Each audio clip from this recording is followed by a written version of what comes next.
You're standing in your kitchen, not arguing, not fighting, not doing anything wrong, just standing there. 7 in the evening, work is done, you paid the bills, you showed up, and yet your body is tense. Because you're not in a neutral space, you're in her territory. She walks in. No yelling, no accusations, no drama, just a look, and that's all it takes. Your nervous system reacts instantly. Not because you're weak, but because you've been trained. That look tells you one thing very clearly. You're being evaluated. Then comes the sigh. Soft, controlled, loaded. The sigh of a woman who believes she is disappointed for a reason.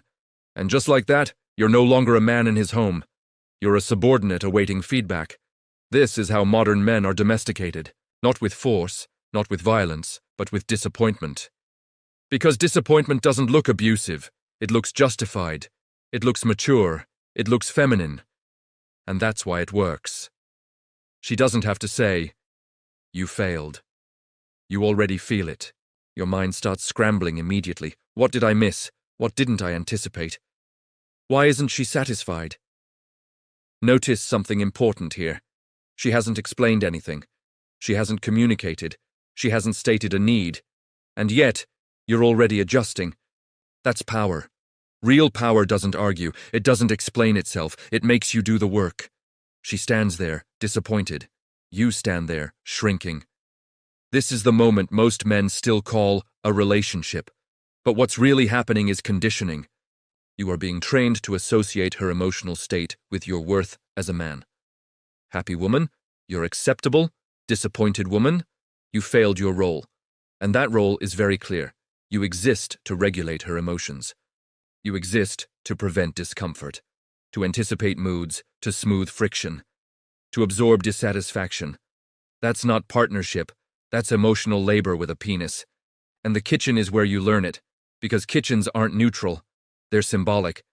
This is where men come home after producing value in the outside world, only to be told it still isn't enough. You worked all day, that's expected. You provided. Baseline, you're tired, irrelevant. Her feelings are what matter now. And here's the manipulation most men miss. She believes she's the victim. In her story, she's not controlling you. She's reacting to your inadequacy. You should know. You should notice. You should do better. So when you stand there confused, trying to decode her disappointment, she feels justified. She feels superior. Because she's calm. And you're anxious. That's the power flip. You start explaining yourself without being asked, apologizing without accusation, fixing problems that were never clearly defined. And every time you do that, you reinforce the hierarchy. She doesn't have to demand obedience. You volunteer it. You think you're being loving. What you're really doing is surrendering authority over your own life. Because over time, the kitchen becomes a checkpoint. You walk in and subconsciously ask, is she in a good mood? Am I safe right now? What version of myself do I need to be tonight? Strong, but not too strong. Quiet, but not distant. Attentive, but not needy. Confident, but not defiant. You shapeshift to survive. And then you wonder why attraction dies. Here's the part men don't want to hear. Women don't lose respect for men randomly. They lose respect when a man allows himself to be placed beneath her emotional authority. That sigh, it wasn't about the dishes. It was a dominance move. A subtle reminder that she sets the emotional climate and you respond. And the more you respond, the more you train her to expect it.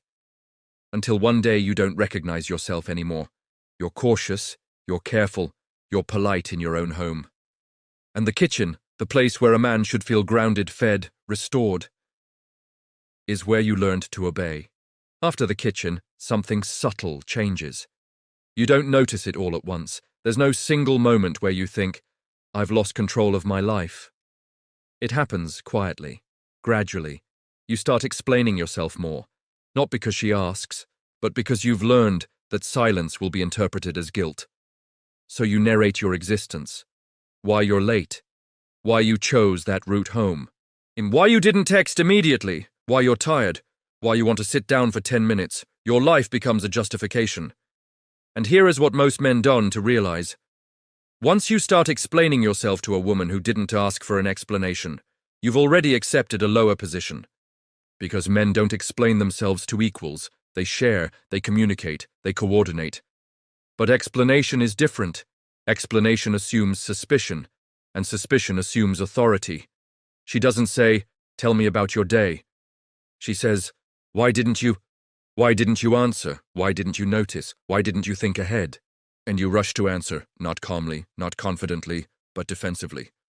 You want to clear the air. You want to prove you're not careless, not selfish, not incompetent.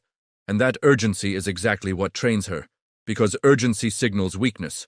It tells her, "Your approval matters more to me than my autonomy." Slowly, the dynamic shifts. You're no longer a man living his life. You're a system being monitored. She frames it as concern. "I just worry about you. I like to know what's going on. I care." But concern that demands compliance is not care. It's control with a soft voice. You start checking your phone compulsively, not because you're addicted, but because you're anxious. You know that every missed message will be noted, every delay logged, every inconsistency questioned. And here's the psychological poison. The more transparent you become, the more she mistrusts you. Because transparency doesn't build attraction. It builds surveillance. You think you're reassuring her. What you're actually doing is teaching her that she's entitled to access. To your time, your location, your attention, your inner world. And once entitlement is established, respect disappears. She starts managing you, your schedule, your priorities, your energy, not overtly, not aggressively, through suggestions, disappointment, subtle corrections. "Are you sure that's a good idea? I just think it's a bit much. Don't you think you should be home more?" And because you've already surrendered authority, you listen, you adjust. You cancel plans before conflict arises. You avoid activities that require explanations. You shrink your world to reduce friction. This is where men start calling their friends a hassle. Not because they don't want to see them, but because the cost afterward is too high. The questions, the tension, the mood, so you isolate yourself. And isolation is not accidental. A man with options is harder to control. A man with friends has mirrors, reality checks, other perspectives. So those connections slowly become problems. He's a bad influence. He doesn't respect our relationship. I just don't like how you are when you're with them. And you tell yourself you're choosing peace. But what you're really choosing is submission. Here's the truth no one says out loud. Once a woman starts managing you, she stops seeing you as a man. You become a project, something to optimize, improve, correct. She believes she's helping you grow. But growth that only moves in her direction is not growth. It's compliance, and the cruel irony. The more compliant you become, the less she desires you. Because desire requires polarity, and polarity dies when one side kneels. She doesn't want a man she can shape. She wants a man she can't. But she will test endlessly to see if you break. And every time you do, she respects you less, not consciously, instinctively, and you feel it. In the way she speaks to you, in the way she touches you, in the way she corrects you in front of others. You've gone from partner to employee. And employees don't get desire. They get performance reviews. There is a moment every man reaches. Not all survive it. It's the moment you realize that nothing you do actually changes anything. You've tried being patient. You've tried being understanding. You've tried being stronger, softer, quieter, better. And still the disappointment returns. Different day, same look, same sigh. That's when it hits you. The problem was never your effort. It was your participation. Because this entire dynamic only works if you keep playing, if you keep reacting, explaining, apologizing, adjusting. She doesn't destroy you directly, she invites you to destroy yourself. And you accepted the invitation because you were told that's what love looks like. But here is the truth most men never hear. A woman who needs to control you does not want a partner. She wants stability without accountability, power without resistance, benefits without boundaries. And you gave it to her. Not because you're stupid, but because you were trained to believe that leaving, resisting, or disengaging makes you a bad man. So you stayed, you absorbed, you endured, you shrank, until one day you look at your life and don't recognize it. Your confidence is gone, your voice is quieter, your opinions are filtered, your world is small. And yet she's still unhappy. That's when the final illusion breaks. You realize she was never asking you to be enough. She was asking you to be manageable, and a manageable man is a harmless man, a man who won't challenge, won't leave, won't stand firm. But here's the part that scares her the most. The moment you stop participating.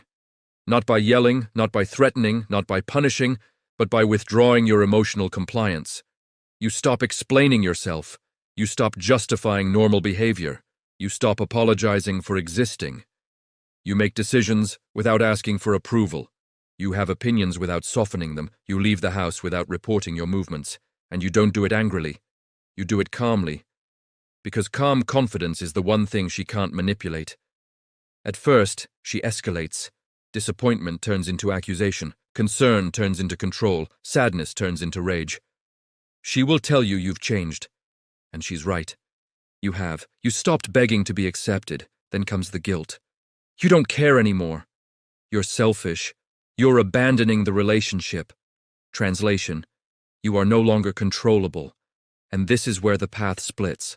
Some women adapt. They realize that dominance disguised as disappointment no longer works. They adjust. They respect boundaries they never expected you to enforce. Those relationships can survive, but many won't. Because a woman who needs power over you cannot tolerate equality. She would rather destroy the relationship than lose control. And here's the hard question you must face. What are you actually losing? A woman who constantly makes you feel inadequate. A home that feels like a courtroom. A relationship where peace is conditional. That's not loss, that's relief. Because a man is not meant to live under emotional probation. He is not meant to earn permission to exist.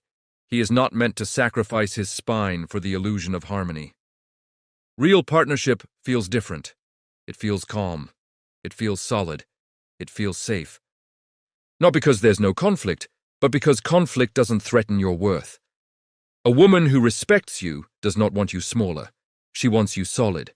She doesn't test your tolerance for disrespect. She tests your character. She doesn't punish you with disappointment. She communicates. She doesn't manage you. She walks beside you. If what you're in feels like constant tension, constant evaluation, constant self-doubt, that's not love. That's control with a smile. And the only way it ends is when you stop playing your role in it. You don't need permission to reclaim your life. You don't need her agreement to have boundaries. You don't need to explain why you matter. You just have to stop shrinking. Because the moment you do, everything becomes clear. Either she meets you as an equal, or she reveals that she never wanted one. And either way, you finally get your life back.